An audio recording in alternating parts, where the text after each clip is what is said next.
Deixa eu ver quem chegou aqui.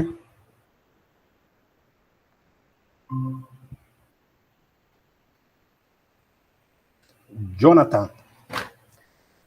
Boa tarde, Jonathan. Tudo bem?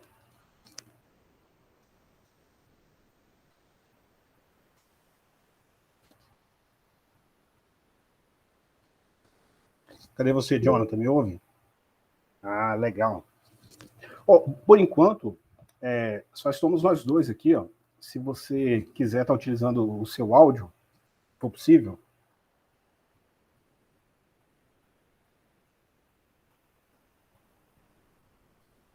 De que curso que você é, Jonathan? Agronomia. Ah, bacana. Isso. E aí, Jonathan? Antes da gente começar a discutir aqui, que eu estou aguardando para ver se vai chegar mais colegas, está conseguindo acompanhar a disciplina na área de dados? Como que está sendo?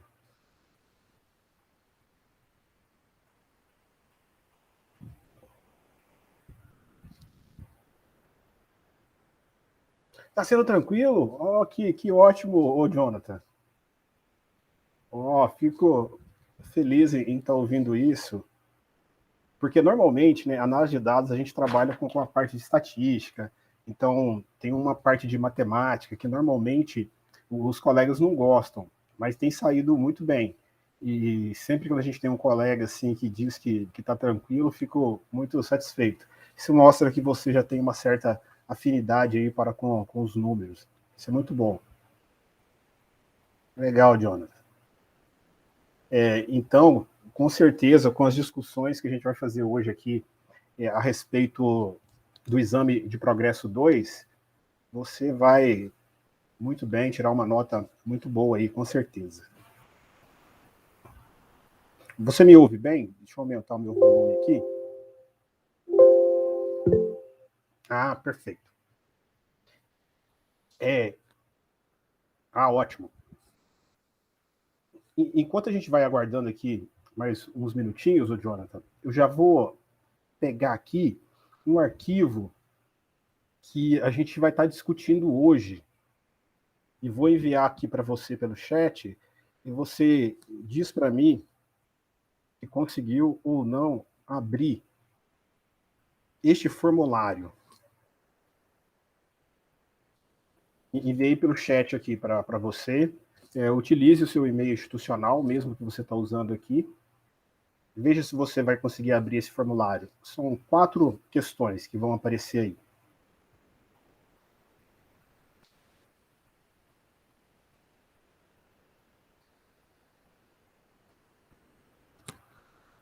Consegui abrir. Não entendi, o Jonathan. Consegui abrir sim. Perfeito, perfeito, ótimo. Mas deixa aí por enquanto, tá? Essas questões, elas tratam a respeito das unidades 5, 6, 7, 8.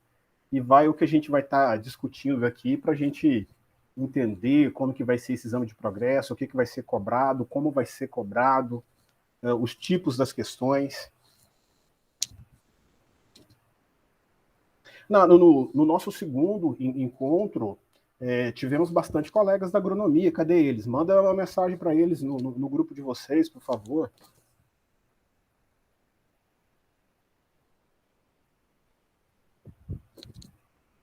Perfeito. Por favor, Jonathan.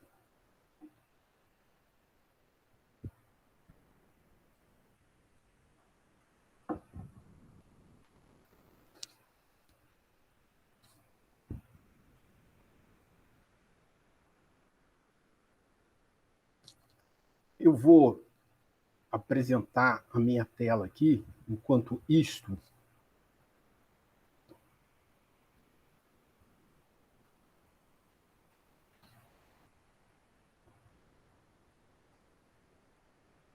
Diga para mim se você vê a minha tela, Jonathan.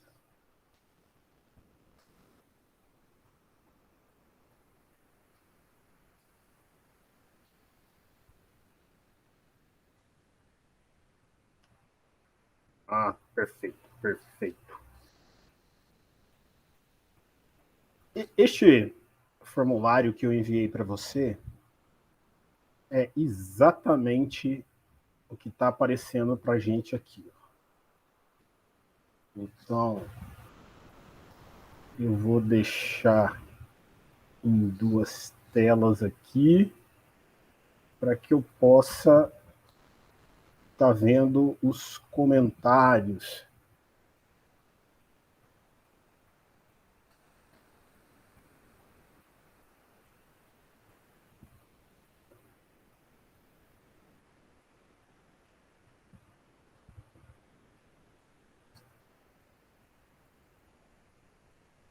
Eu não...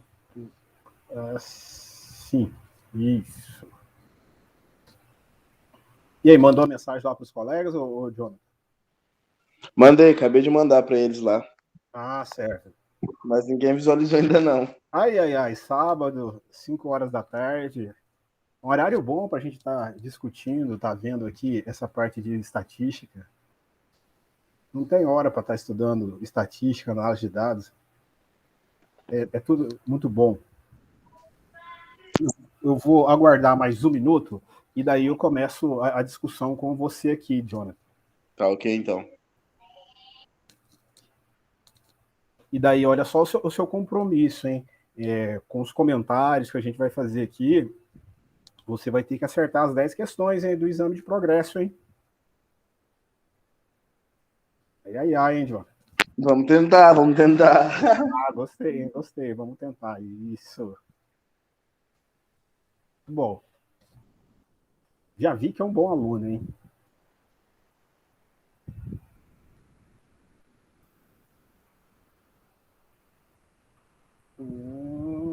Aqui.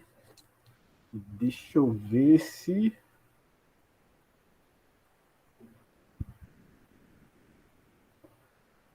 por enquanto estamos nós dois.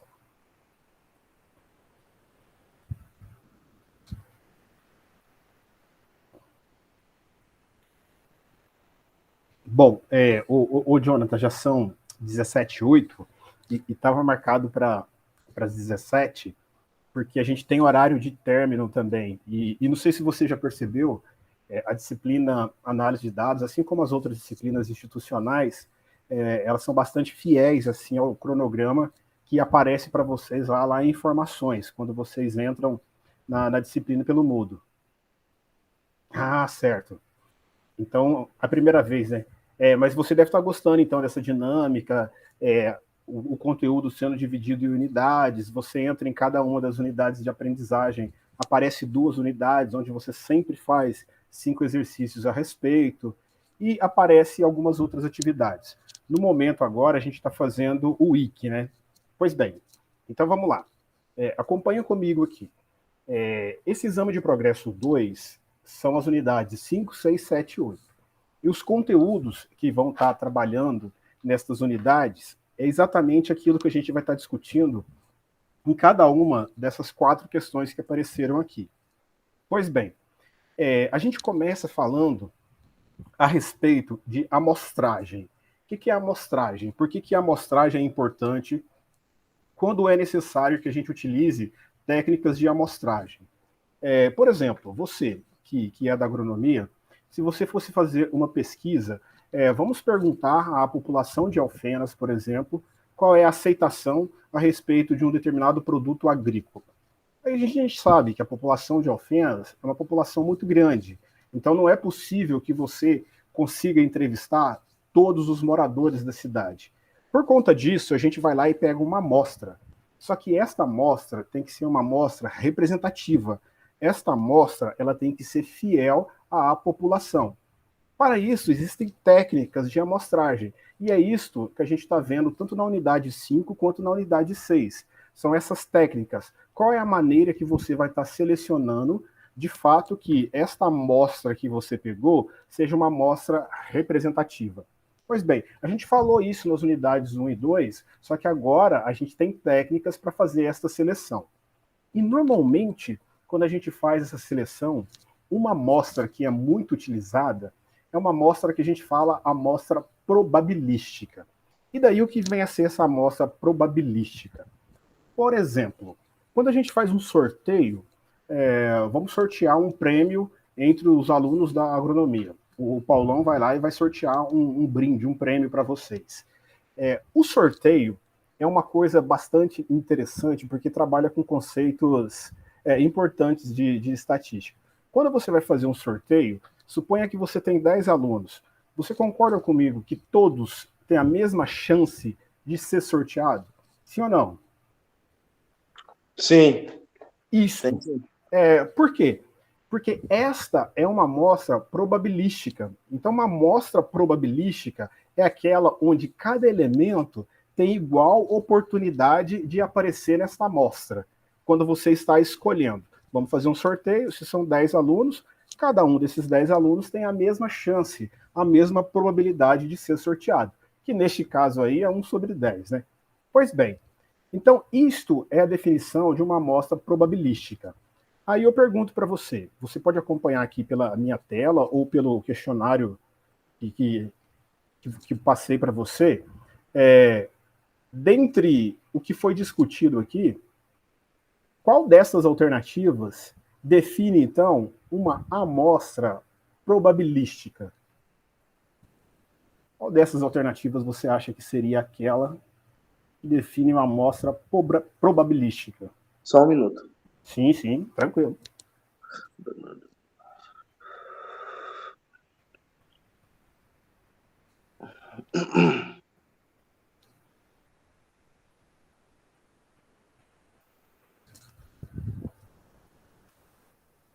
Ah, não tá valendo ponto não, tá? Se você errar, não tem problema não, viu? Para mim, eu acho que é a B. A B, vamos ver.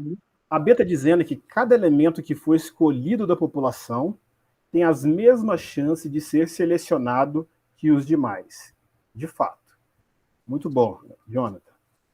Aqui a nossa primeira resposta. E veja só, o que a gente trabalhou aqui? A ideia de amostra probabilística, que são as técnicas de amostragem. E daí, na unidade 5, vai te dar algumas outras técnicas. Pois bem, é bastante simples, são questões mais teóricas, que se você entendeu o que significa uma amostra e como tomar esta amostra, é simples. Pois bem, vamos aqui agora à questão 2. Não assustou com essa fórmula, não, hein? Cadê você, Jonathan? Por aí? Não assustou com a fórmula, não, né? Nossa, assustei, hein? Não, você vai ver que é bastante tranquilo. No exame de progresso 2, vai aparecer para vocês questões relacionadas a essa fórmula. E o que é essa fórmula? Então vamos lá. Aqui a gente está falando a respeito do intervalo de confiança. Para esta fórmula, basta que a gente entenda o que significa cada um desses elementos, e sabendo isso, você vai ver que aplicar ao exercício não é complicado. Veja só, esse μ é uma média que a gente está querendo calcular, é o nosso intervalo de confiança. Mas vamos lá para o que nos interessa aqui a respeito dessas variáveis.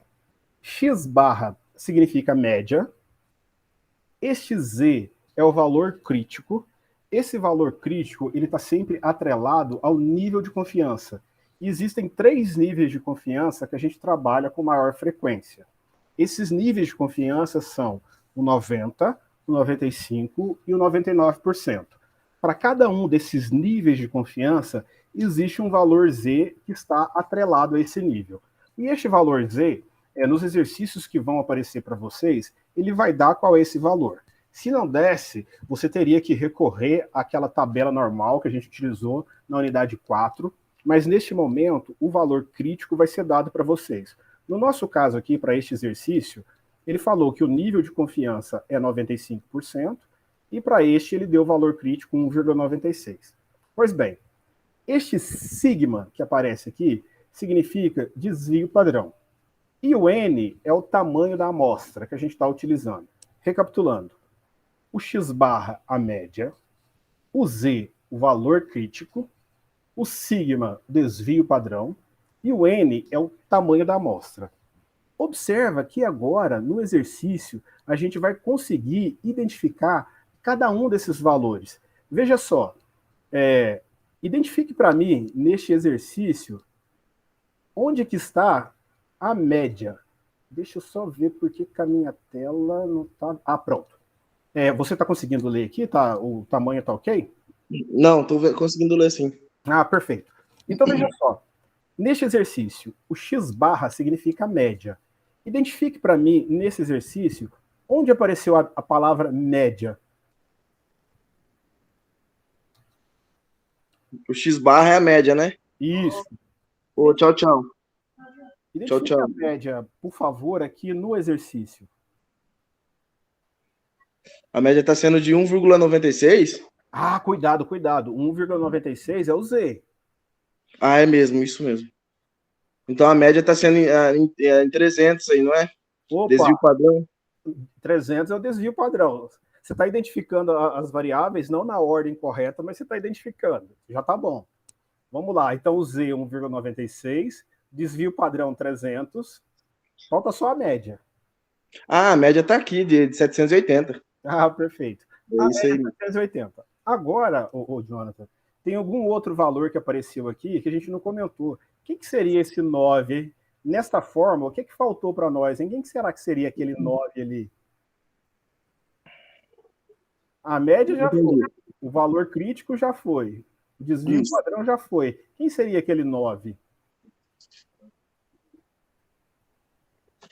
Não entendi. Você pode repetir para mim de novo? Claro. Veja só. A média a gente identificou como sendo 780. O Isso. Z é o valor crítico, que é 1,96. 96. O desvio padrão, 300. E faltou esse N. No exercício, quem que será esse N? É o nível de confiança, né? Ah, cuidado. O nível de confiança é o 95%. O N é o 9. Temos 9 prateleiras. Ah, é mesmo isso. Aí, veja só. Vamos lendo o exercício, que daí... Deixa eu só baixar um aplicativo aqui para ficar mais fácil de eu estar apontando para você. Vamos lá. Lendo o exercício, vamos ver. Uma das lojas de uma rede de farmácia está fazendo um balanço mensal das mercadorias não medicamentosas que estão no estoque. Nessa farmácia, o gerente não sabe o número total de prateleiras existentes, onde ficam as mercadorias não medicamentosas. Tomando uma amostra com 9, então esse 9 para nós aqui vai ser o nosso N, o N é 9, observou uma média de 780. Então, esse 780 aqui é a nossa média, claro. O nosso desvio padrão, ele já disse aqui que é 300. Há um nível de confiança de 95%, onde a gente vai tomar o nosso Z como sendo 1,96. Tudo bem? Tudo bem. Aí, o que a gente vai fazer então? A gente vai pegar esta fórmula aqui, e agora, nesta fórmula, a gente vai colocar esses valores que a gente identificou. E veja só, vou aumentar aqui para facilitar para você. A nossa média era 780. O nosso Z, o exercício lá, o nível de confiança é 95%. Para o 95%, a gente tem um Z de 1,96. O desvio padrão, deixa eu ver se você lembra. Lembra quanto que era o desvio padrão? Eu tenho que dar uma olhada, calma aí. Ah, tranquilo. Nossa,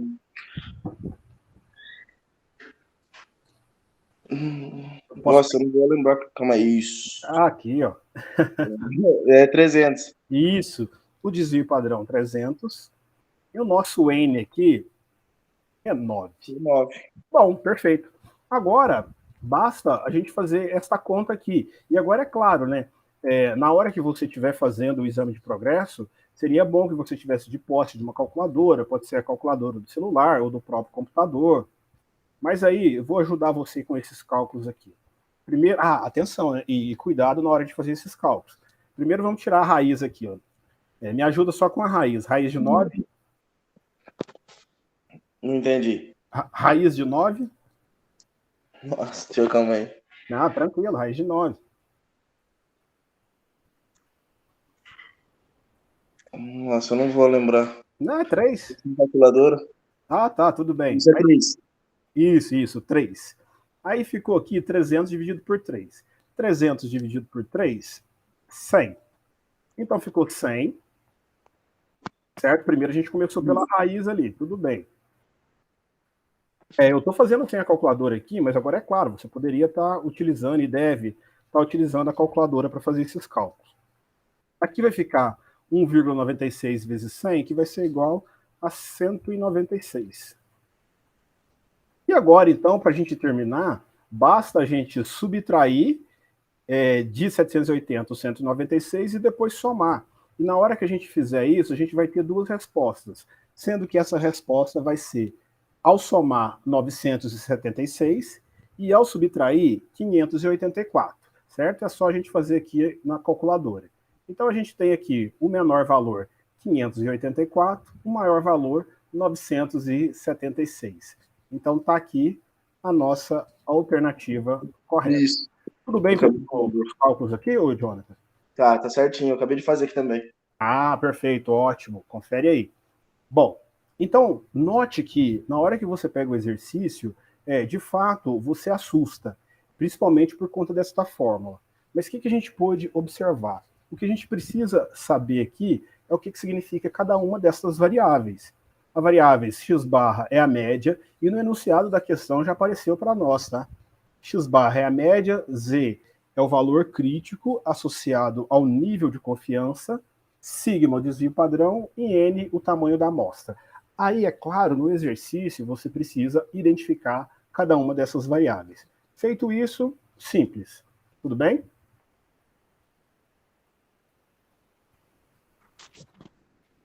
Cadê você? Tudo certo? Minha internet está caindo. Ah, tá. Eu vou tentar falar mais devagar e eu posso repetir aqui para você estar acompanhando. Tá ok. Aí, Jonas, na unidade 7, que vocês estão fazendo o wiki, a atividade pede para você correlacionar variáveis. E como que você correlaciona variáveis? Através de uma reta chamada reta de regressão linear. E é isso que vocês vão estar tentando fazer no wiki da unidade 7. A unidade 7 trata disso, então, regressão linear. E o que é esta regressão linear? É uma parte bastante simples e muito útil aqui de análise de dados. Porque, por exemplo, neste caso aqui, olha que interessante o que essa fórmula nos trouxe. Veja só.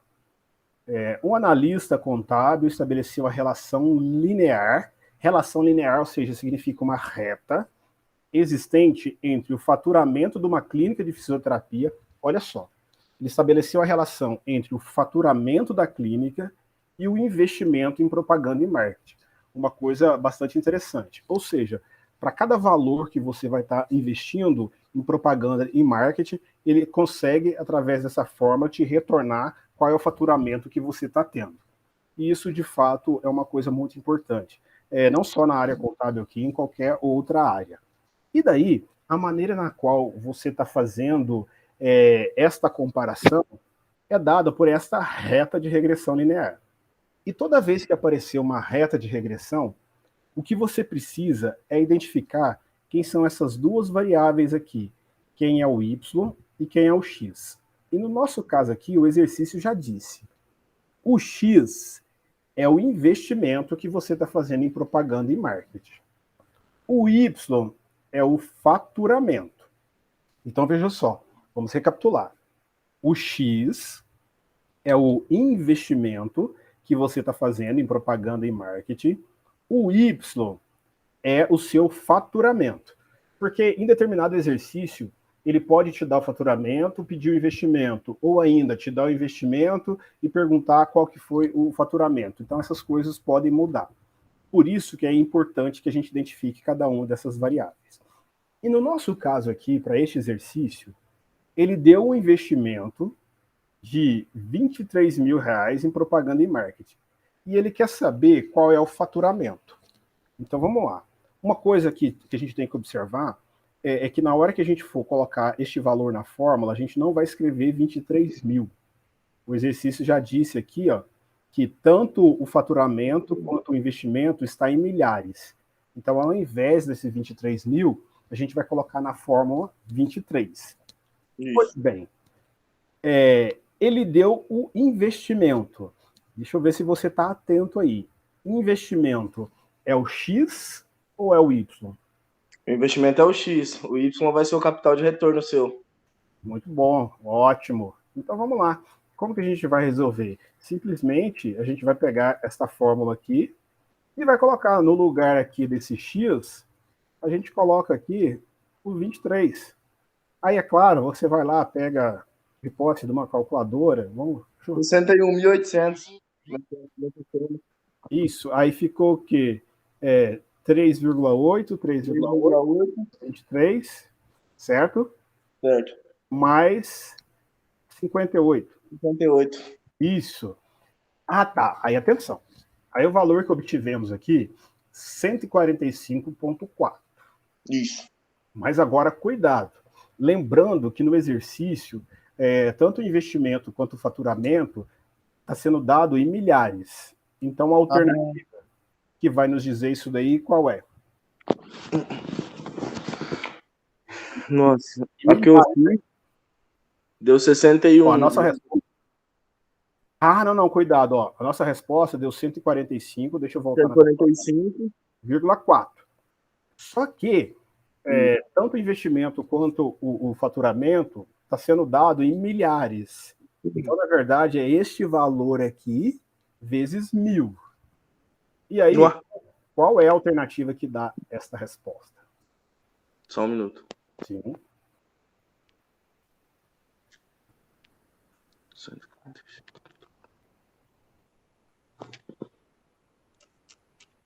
Epa, eu saí aqui, deixa eu voltar.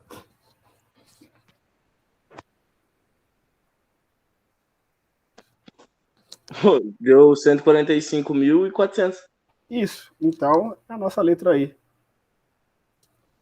Toda vez que for assim, basta você pegar este valor aqui. O valor que apareceu aqui vai ser ele vezes 1.000. Sim. Então, a letra E aqui. Vai sair. Bom, até aqui, está conseguindo acompanhar? Tudo bem? Como que tá? Tô sim. Tô sim, tá por enquanto tranquilo. Ótimo. E agora, veja só.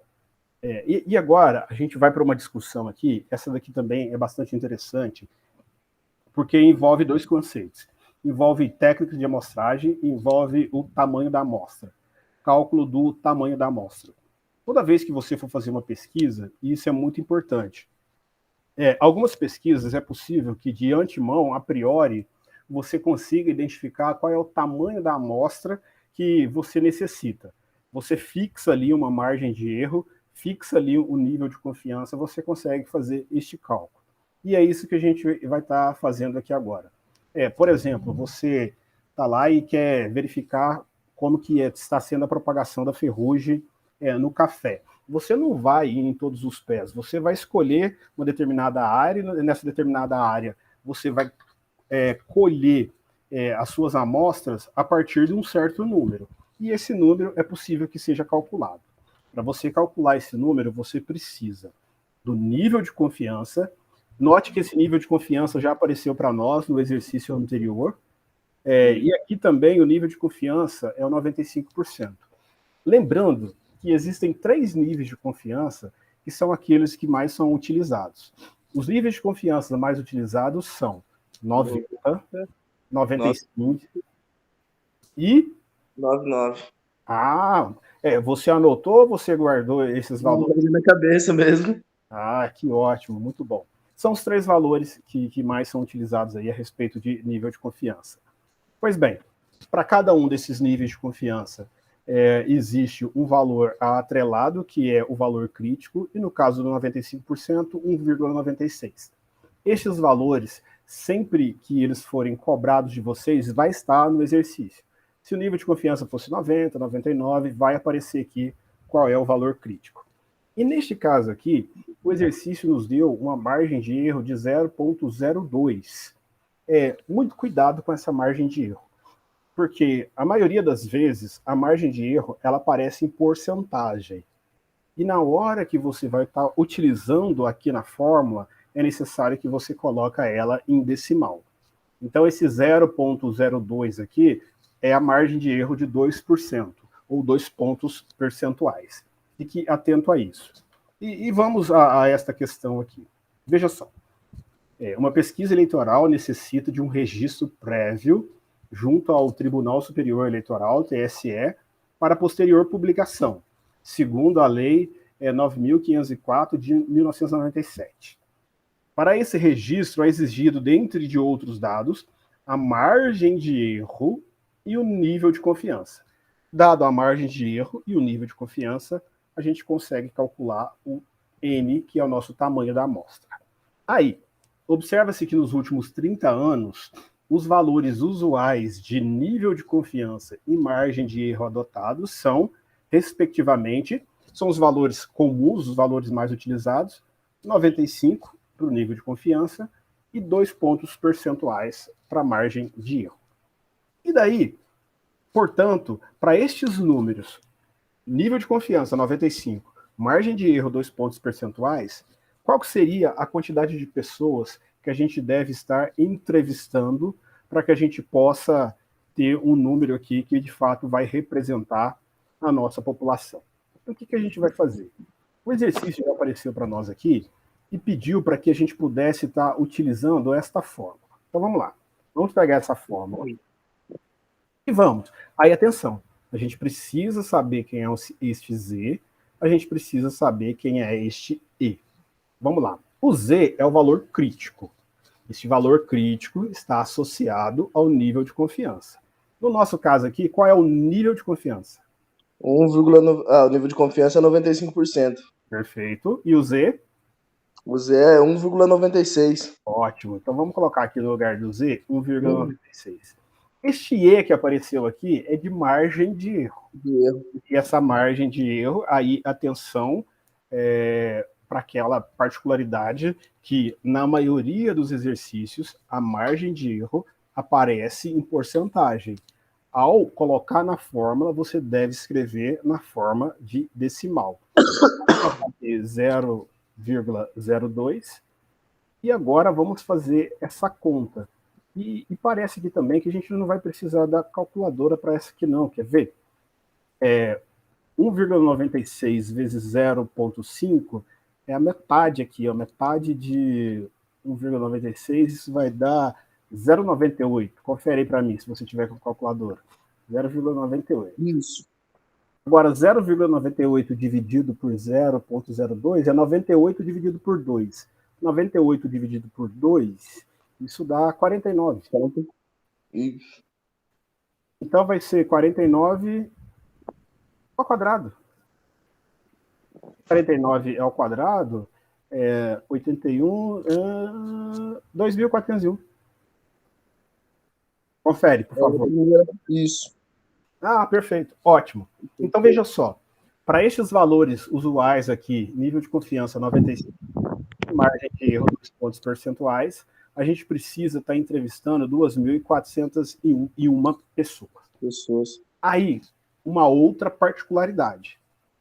Além da porcentagem da margem de erro, que você deve colocar sempre em decimal, atenção, você está fazendo o cálculo, esse N é o tamanho da amostra, normalmente é o número de pessoas que você está entrevistando.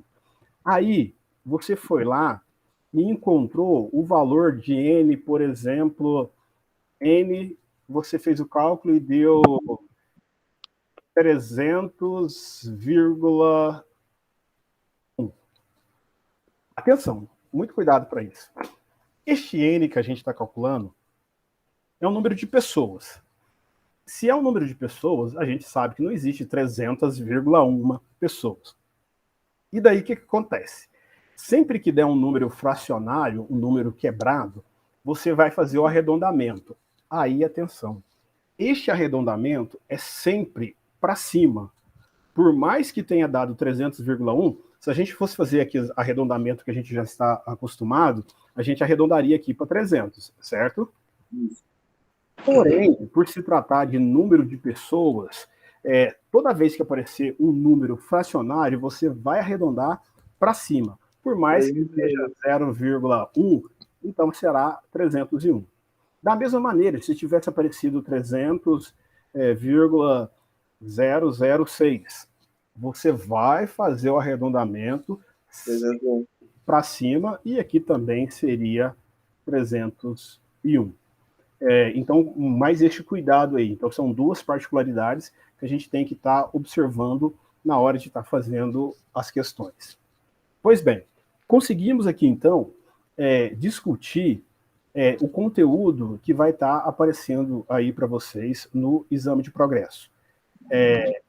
Principalmente aquelas questões que vão aparecer fórmulas, que normalmente a gente tem mais dificuldade nessas questões que envolve a parte de cálculo. A parte de teoria, as questões teóricas, normalmente a gente tem um pouco mais de facilidade. Mas você pode observar aqui que os cálculos não são complicados. No primeiro momento, você olha, assusta, mas o que é necessário é simplesmente que você conheça cada uma dessas variáveis que aparece aqui, e sabendo isso, o restante é bastante simples. Tudo bem, o Jonathan?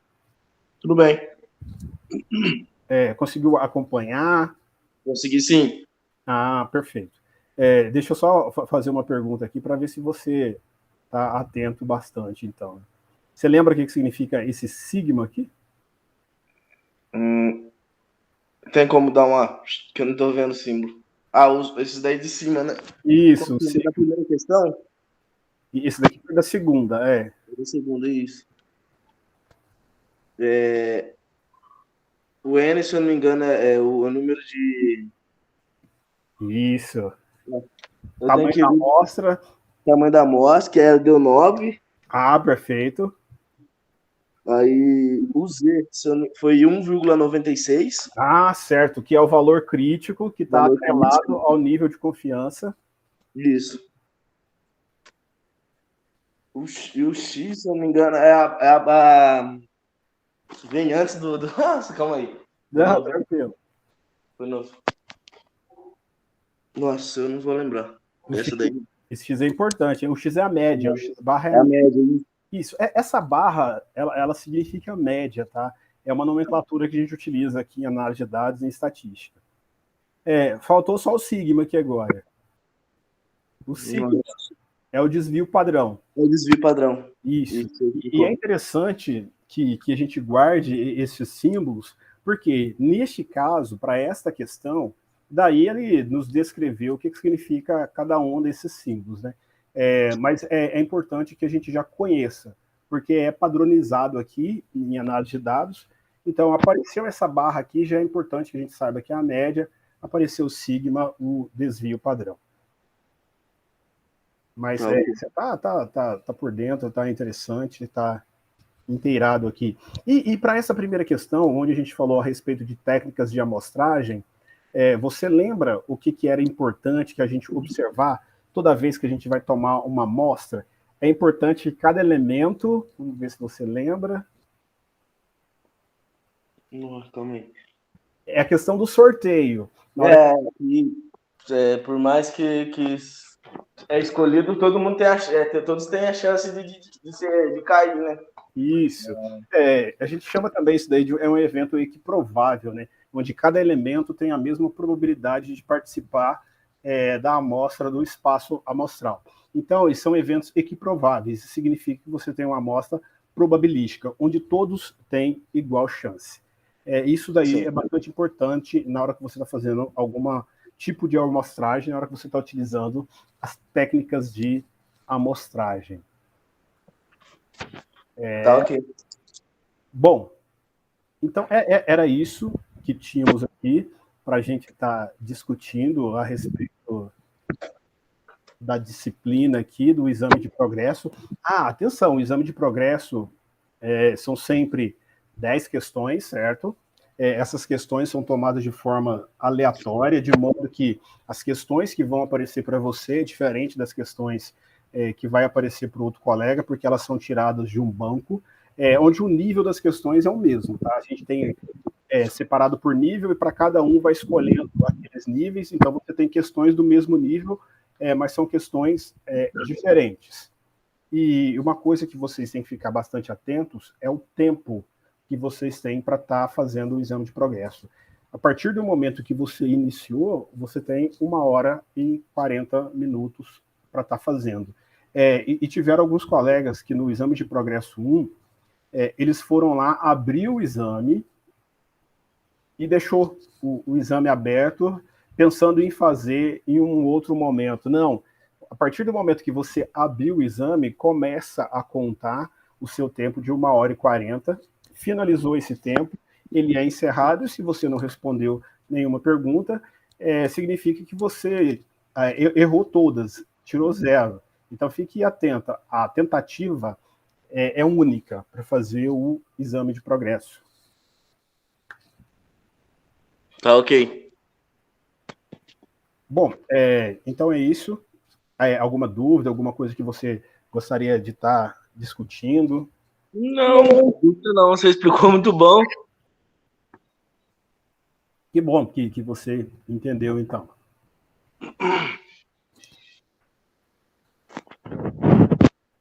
Perfeito, Jonathan. Então, é isso. Boa sorte para você. E qualquer dúvida que você tiver, entre lá no Moodle, manda mensagem, que daí a gente vai discutindo. Tá ok, então. Tá ok. Perfeito, Jonathan. Certinho, sim, então? Isso. Até mais. Até mais. Bom final de semana para você. Igualmente. Boa tarde. Tchau, tchau.